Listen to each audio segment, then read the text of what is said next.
여러분 안녕하십니까. 공감부동산TV의 김진곤입니다.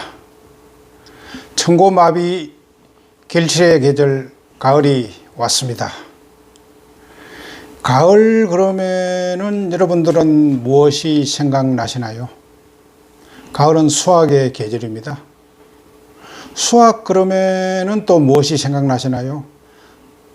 수확이라는 것은 그 자연 속에서 다 거두어 드리는 거 아닙니까? 그러니까 자연이 생각나실 거고요. 자연 그러면은 또 무엇이 생각나시나요? 전원주택이 생각나시겠죠. 그래서 오늘은 그 전원주택에 대해서 이야기를 좀 해보려고 합니다. 전원주택이라는 것은 도예지, 즉 도심의 그 근교에 자연을 즐기기 위해서 건설하는 그 단독주택을 통상 그 전원주택이라고 합니다. 옛날에는 그 전원주택이라고 하면은 그 은퇴하신 분들이 자기가 그 태어난 고향으로 그 기촌을 해서 주택을 짓고 거기서 노후를 마치는 그런 행식의 그 주택을 전원주택이라고도 이야기를 했고, 아니면은 그 은퇴자들이 자기들의 그 생활 근거가 있는 그 도심 교외에 노후에 집을 짓고 자연을 즐기면서 생활하는 그런 주택을 그 전원주택이라고 이야기를 했습니다. 그러나 요사이는 그 전원주택의 개념이 조금은 그 바뀌었습니다. 최근 몇 년 사이에 그 도심의 부동산 가격이 천정부지로 치솟고, 따라서 그 도심에서 집을 구하지 못한 그 젊은 그 신혼 세대들이 자연이 근교로 밀려나게 되었고, 이 젊은 세대들이 그 근교에서 자기의 경제 사정에 맞추어서 단독주택을 건설해서 거주하는 그런 행태로 그 전원주택이 바뀌기도 하였고, 또한 최근에는 그 도심의 그 중산층만 하더라도 도예지 근교에 그 조그만한 그 세컨드 하우스, 즉 그 별장을 건설해서 별장을 지어서 농막 형태의 별장부터 시작해서 규모가 큰 뭐 약 20여 평의 그런 세컨드 하우스를 지어서 주말에는 그 세컨드 하우스에서 농작물을 재배하면서 여유롭게 생활을 하는 그런 개념으로 전원주택이 바뀌기도 하였고, 더 최근에는 그 도심 생활의 그 실정을 느낀 그 고소득자들, 즉 그 있는 사람들이 도예지 근교에 아주 그 가까운 곳에 생활이 편리한 곳에다가 그 단독주택을 아주 거금을 들여서 지어서 생활하는 그런 경향도 있습니다. 예를 들면은 그 성남시 분당구에 그 운중동이라는 곳이 있는데, 거기에 가면은 그 단독주택들이 그 절비합니다. 세대당 약 뭐 한 100억 정도 하는 그런 주택들도 있는데, 이와 같이 그 고소득자들의 그 있는 사람들이 도시 교외에다가 단독주택을 건설해서 거주하는 경우도 있습니다. 그래서 그 운중동의 경우는 그 한국의 그 비버리 힐스라는 그런 별칭도 갖고 있습니다. 지금까지 말씀드린 것처럼 그 전원주택은 그 지금 다양하게 건축이 되고 있고, 건설이 되고 있고, 다양한 형태로 발전을 하고 있습니다. 그러고 요사이 도예지에 그 도심에서 살고 있는 사람들의 그 로망이 뭐냐면은 도시 교외에다가 조그마한 그 세컨드 하우스에 그 별장을 짓고 주말에는 그 별장에서 생활하는 것을 그 로망으로 생각을 하고 있습니다. 따라서 그 전원주택은 지금 굉장히 많은 사람들로부터 관심을 불러일으키고 있고, 그 다음에는 그 폭발적으로 그 수요가 증가함으로 인해서 최근에는 그 전원주택을 전문적으로 건축하는 그런 그 건축회사들도 굉장히 많이 생겨나고 있습니다. 이와 같이 그 폭발적인 관심과 수요가 있는 전원주택이 그러면은 어떠한 그 장점과 단점을 가지고 있는지 그 점에 대해서 조금 말씀드리고자 합니다. 전원주택의 장점을 말씀드리면은 첫째로 자기만의 그런 공간, 그 대지 속에서 자유롭게 자기만의 생활을 영위할 수 있다는 것입니다. 사실 그 아파트라는 것은 굉장히 공동주택의 틀 속에서 큰 소리를 내거나 떠들거나 그렇게 하지를 못하고, 더더구나 최근에는 그 층간소음 문제로 인해서 살인이 발생하는 그런 경우도 있는 것처럼 그 층간소음 이런 것 때문에 굉장히 조심스럽게 생활을 해야 되는 것이 그 아파트 생활입니다. 그러나 단독주택은 그 교외에서 턱 튄 공간에서 자기만의 자유로운 생활을 영위할 수 있다는 그러한 장점이 있겠습니다. 둘째로는 나만에 맞는, 내 가족에 맞춘 그런 공간을 구성해서 살 수가 있다는 겁니다. 코로나19가 발생한 이후에 많은 회사들이 지금 재택근무를 하고 있습니다.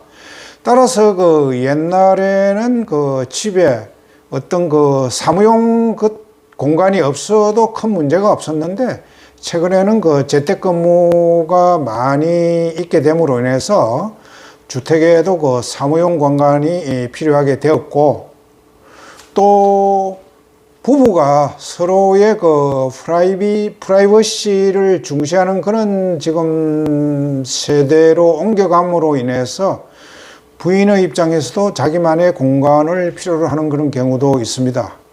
따라서 전원주택은 나만의 아니면 가족만의 생활 패턴에 맞추어서 공간을 꾸밀 수 있다는 그런 아주 좋은 장점이 있습니다. 그 다음에 세 번째로 말씀을 드릴 내용은 자연 속에서 생활을 할 수 있다는 겁니다. 사실 도시 생활이라는 것은 계절이 어떻게 바뀌는지를 잘 모릅니다. 기온이 오르면은 여름이구나, 기온이 내려가면은 겨울이 다가오구나, 이러한 기온의 변화에 따라서 계절이 바뀌구나 하는 그런 걸 느낄 수 있는 반면에, 자연 속에서 생활을 하게 되면은 산이나 강이나 들판이 계절에 따라서 어떻게 변하는지도 볼 수도 있고, 더더구나 질병이 있는 사람들은 자연 속에서 생활을 함으로 인해서 질병을 치유할 수 있는 그런 기회도 많이 가질 수 있습니다.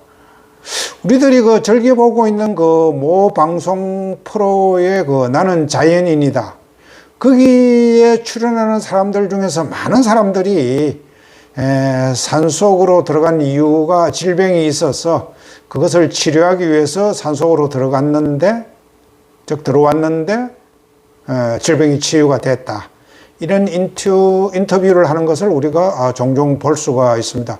이와 같이 자연 속에서 생활함으로 인해 가지고 몸과 마음의 힐링을 가져올 수 있는 그런 좋은 부분이 있습니다. 그 다음에 네 번째로의 장점은 아무래도 교회에서 집을 짓고 생활을 하게 되면은 주택에 투자하는 비용이 좀 도심에서의 주택을 구입하는 것보다는 저렴할 수가 있습니다. 사실은 지금 서울 시내에 30평대의 아파트를 매도하고 서울 근교의 전원주택지로 옮긴다고 하면은 최소한도 대지 200~300평에다가 30평 이상의 단독주택을 지어서 옮겨갈 수가 있을 겁니다. 이와 같이 주택을 구입하는, 즉 주택을 마련하는 부분에 있어서도 전원주택이 도심의 주택보다는 비용이 저렴하기 때문에 요사이 집값 폭등에 따라서 도심에서 주택을 구하지 못한 젊은 세대들이 교외에 전원주택을 짓는 그런 경우가 지금 굉장히 빈번하게 발생하고 있습니다. 지금까지 전원주택의 즉 전원주택 생활의 장점에 대해서 한 4가지 정도 말씀을 드렸습니다. 그러면은 전원주택 생활에 그러면 장점만 있느냐? 그것은 또 아니겠죠. 장점이 있으면은 단점도 있을 수 있을 것입니다. 전원주택의 생활의 단점을 말씀드려 보면은, 첫째로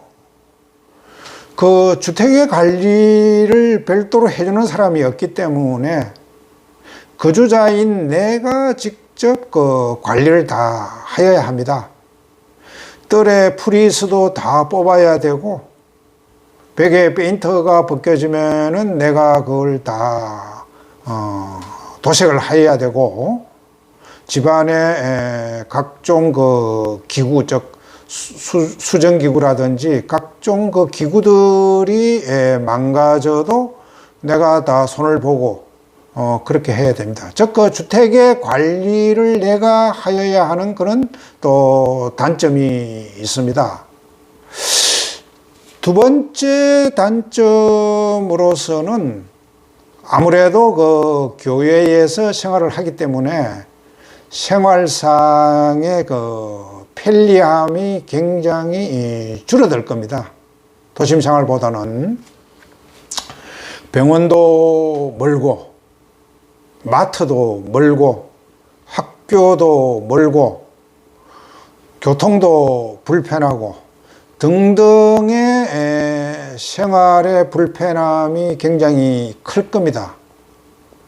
따라서 이러한 부분들을 어떻게 감내하고 그 다음에는 거기에서 오는 어떤 고생, 이런 부분들을 어떻게 극복하느냐, 그 부분이 또 굉장히 중요합니다. 특히 학교 문제는 학생이 있는 집에서는 굉장히 중요한 문제가 되겠습니다. 통학거리가 멀면은 부모들이 학생을 아침에 태워다 주고 학교 시에는 태워와야 되는 그러한 또 불편함이 있을 것입니다. 따라서 이러한 생활의 불편함이 두 번째 단점으로 지적됩니다.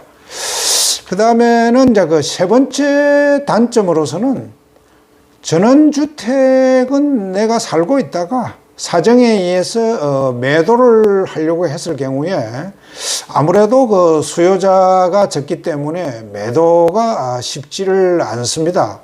그래서 전원주택에 생활하시다가 도심으로 들어오신 분들의 이야기를 들어보면은 이구동성으로 하시는 말씀이 집을 팔려고 내놓았는데 잘 팔리지 않아서 굉장히 고생을 했노라, 이런 이야기들을 많이들 하십니다.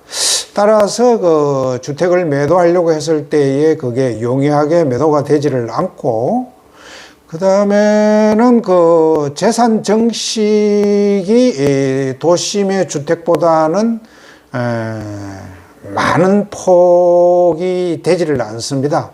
즉 집값이 많이 뛰지를 않는다는 이야기가 되겠죠. 따라서 주택을 주거의 목적 외에 재산 정식의 수단으로 생각을 하고 계시다 그러면은 전원주택은 재산 정식의 수단으로서는 맞지 않는 부분이 있습니다. 그 다음에 네 번째로의 단점은, 아무래도 그 전원주택의 생활을 하시게 되면은 그 외로움이라든지 심심함 이런 부분들이 뒤따를 수 있습니다. 물론 그 단지형 전원주택이나 타운하우스 같은 경우에서는 조금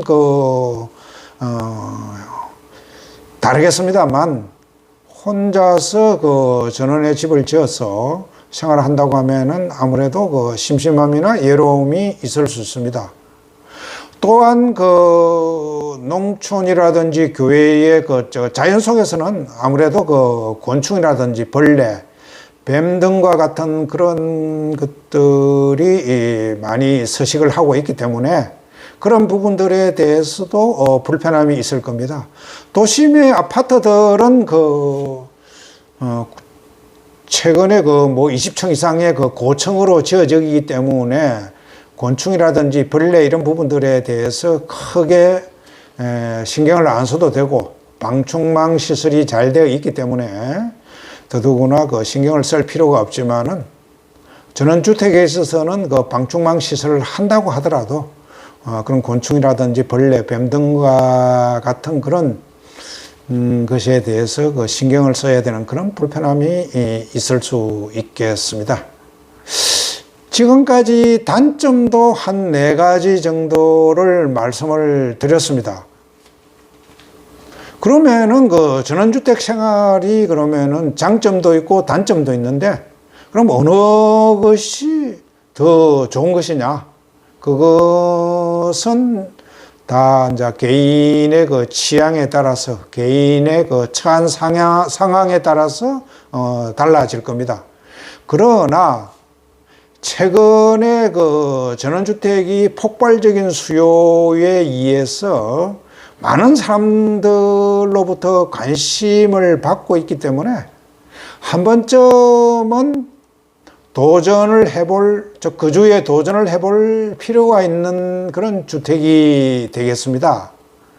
더구나 앞에서 말씀드린 그런 단점들을 개선을 해서 최근에는 타운하우스라든지 단지형 주택이라든지 이런 형태의 전원주택이 많이 건설이 되고 있고, 교통망도 계속 확충이 되고, 서울의 경우에 있어서는 도심 근교까지 전철망이 뻗어 있기 때문에 직장의 출퇴근도 그리 어려운 것이 아니며, 더구나 재택근무가 늘어나면서 집에서 근무를 하는 경우도 이제 늘어나는 그런 상황에 있어서 전원주택 생활을 노망이라고 동경만 할 것이 아니라 한 번쯤 시도를 해볼 필요가 있는 그런 생활이라고 저는 생각하고 있습니다.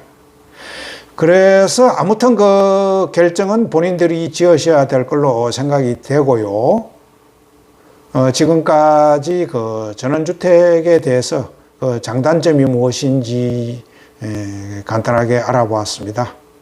지금까지 시청해 주셔서 감사합니다. 감사합니다.